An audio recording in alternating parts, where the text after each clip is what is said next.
This is the story of Grom the Paunch, goblin warboss whose great gut was outweighed only by his greater ambition. Once upon a time, he'd set his sights on conquering the elven homeland of Ulthuan, though he was bested, thrown into the sea, and disappeared off the face of the earth. But now, he's back, and he intends to finish what he started, to wallop the elven gits that ruined his plans, and show the world that goblins are so much more than a mild inconvenience. He'd claim Ulthuan as his own, face off against the ruinous chaos powers, and swear eternal vengeance on a Bretonnian king who annoyed him slightly.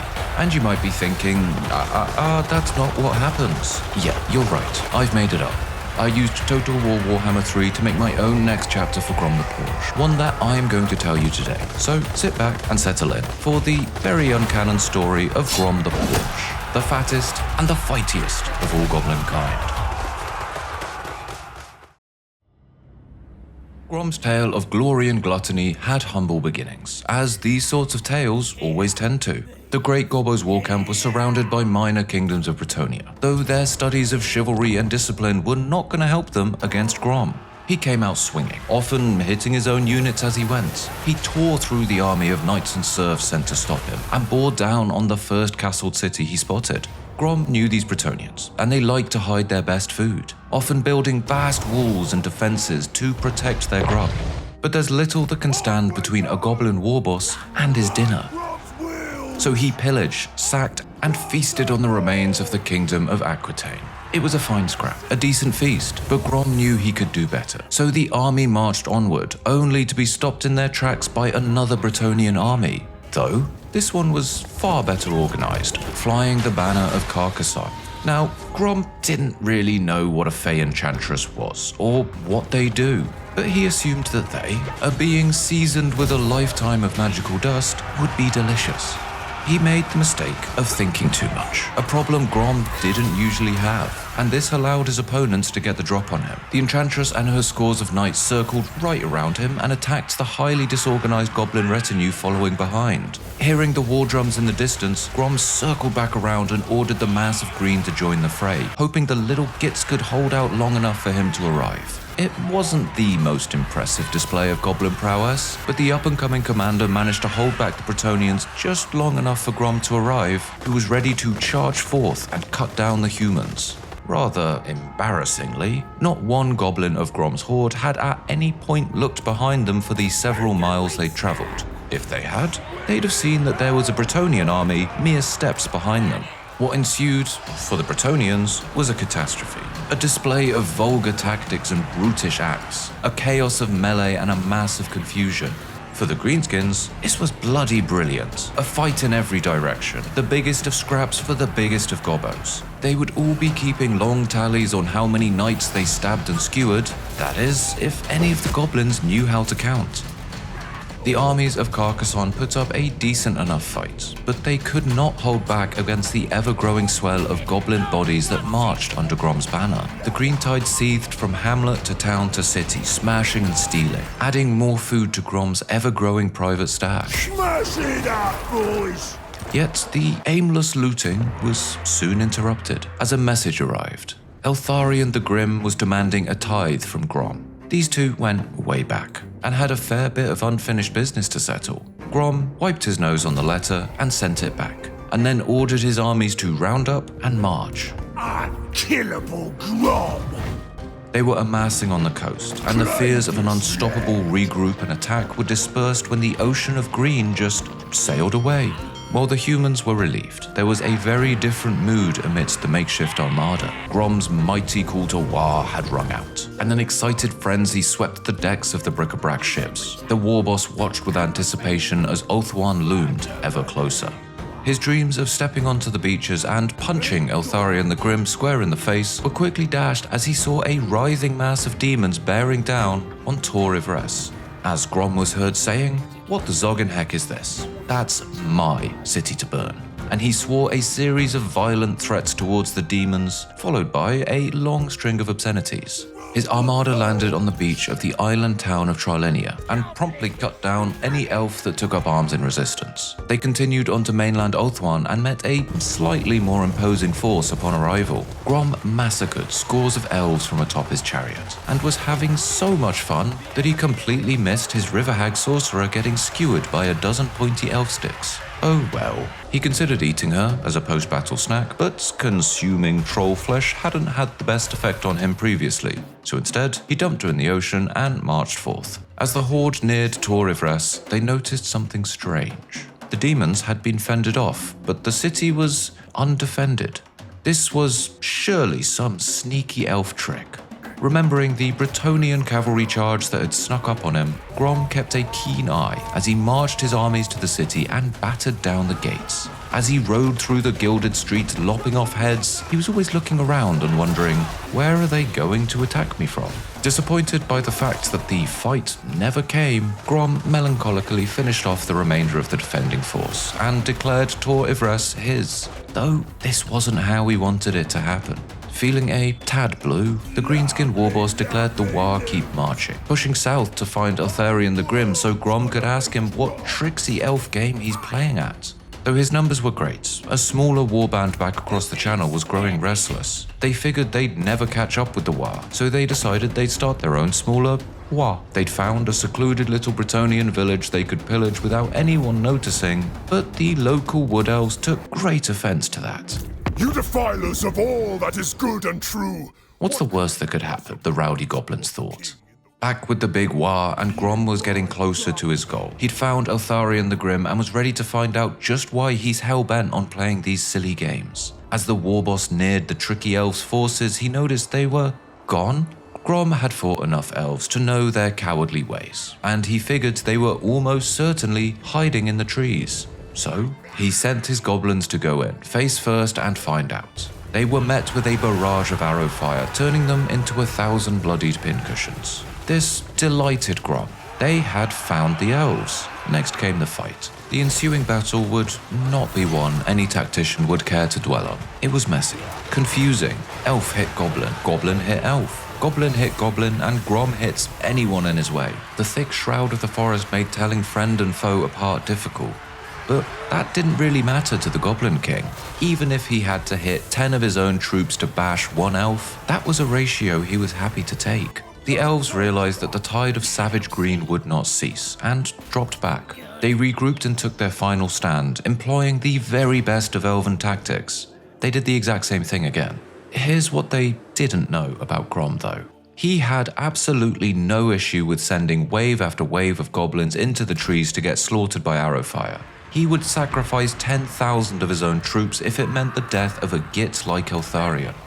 Grom thought he'd feel more standing over the lifeless body of his elfin nemesis. Well, not standing, Grom couldn't stand. But this was too easy. This was supposed to be a clash of the ages. He'd spent years gathering his strength for what?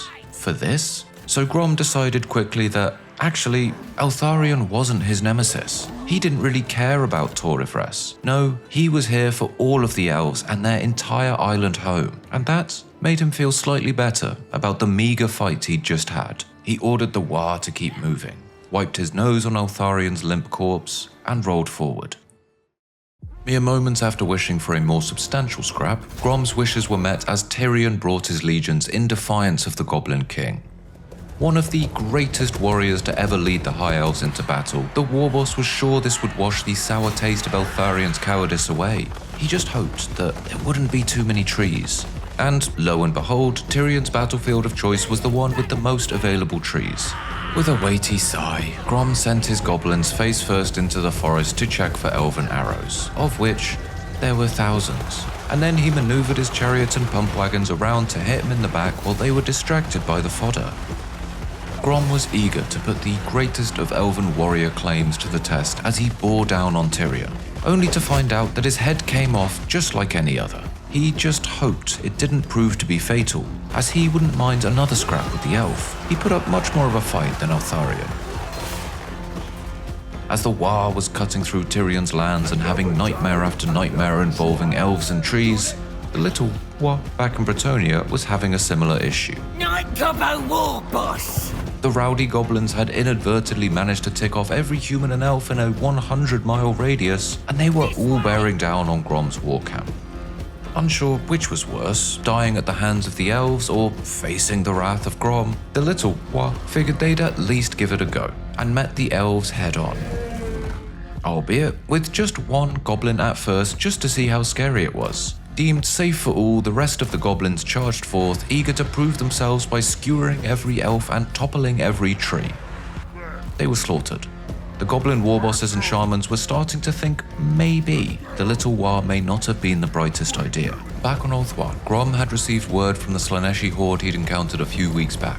Apparently, they wanted to be friends. On one hand, an enemy of your enemy is an ally. But on the other, they had tried to take Tor Ivres, which was rightfully Grom's to plunder, and that was a slight he could not forgive.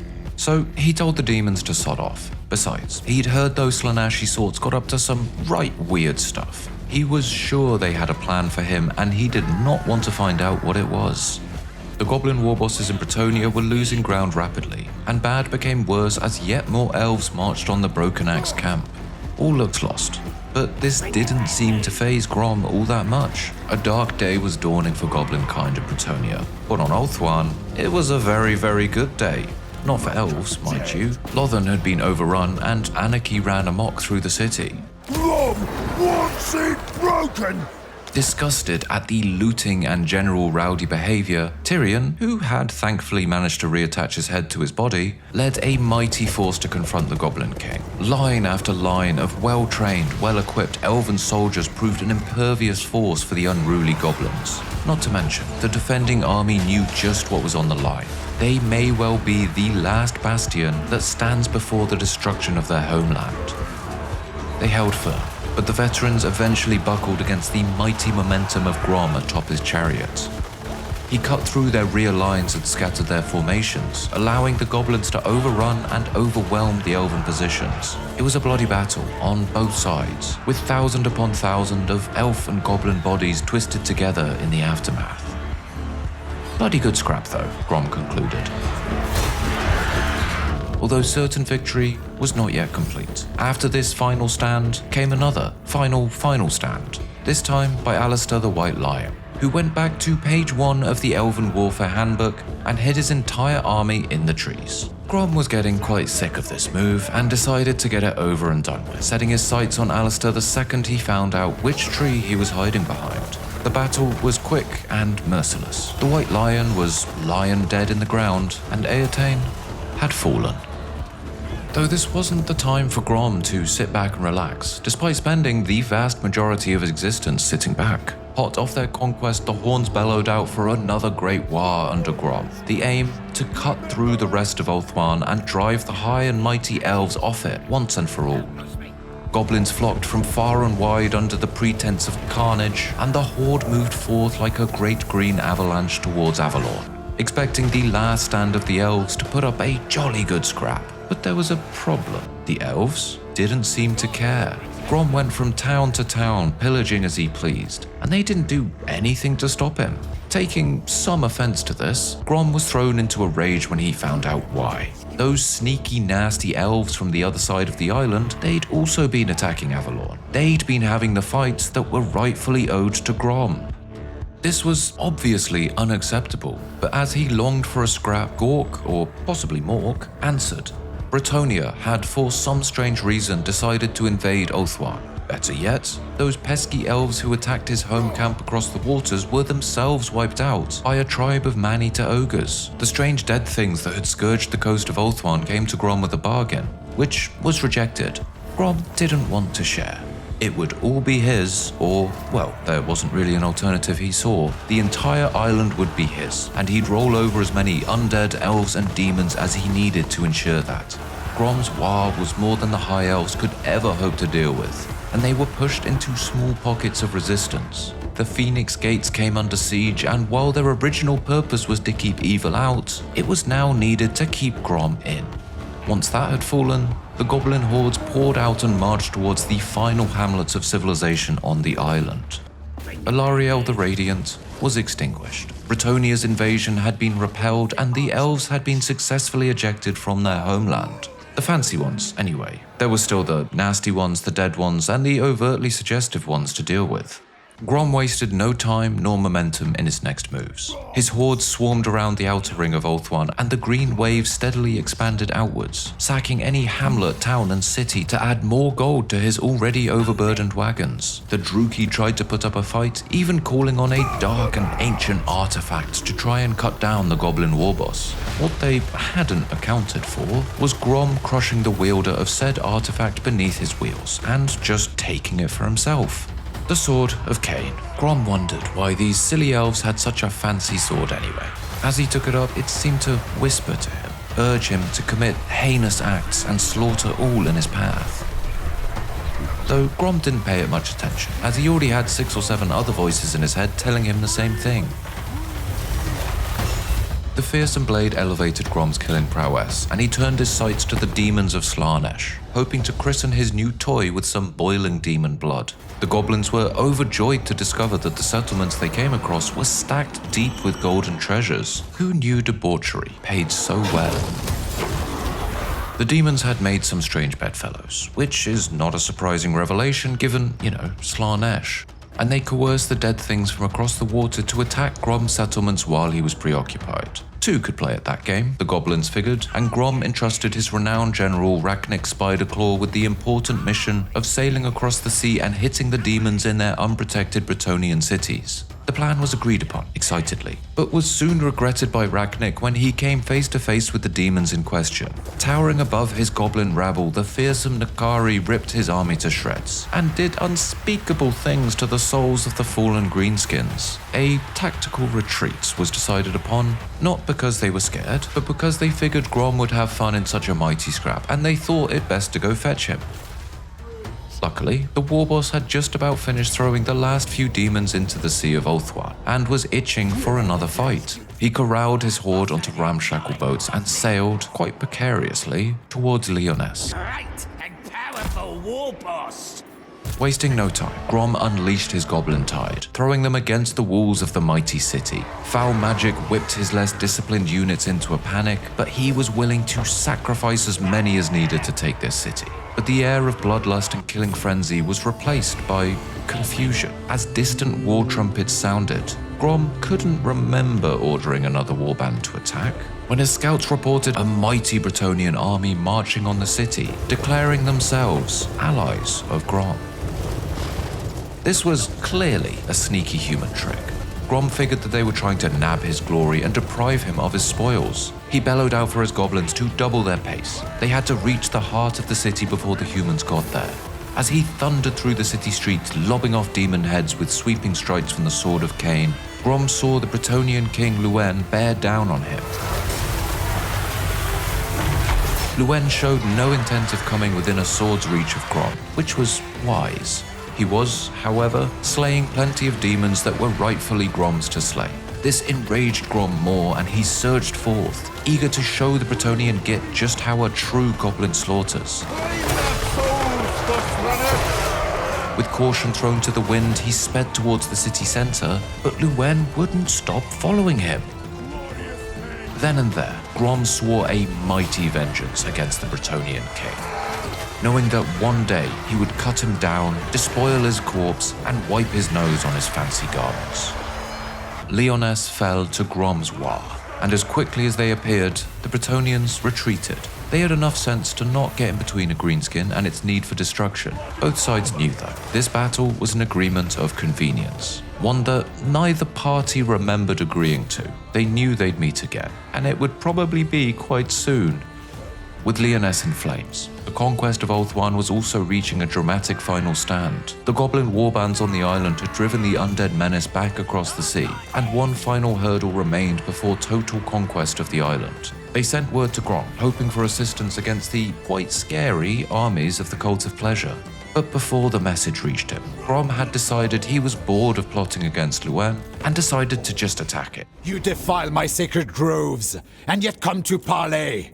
Don't expect to keep your green head.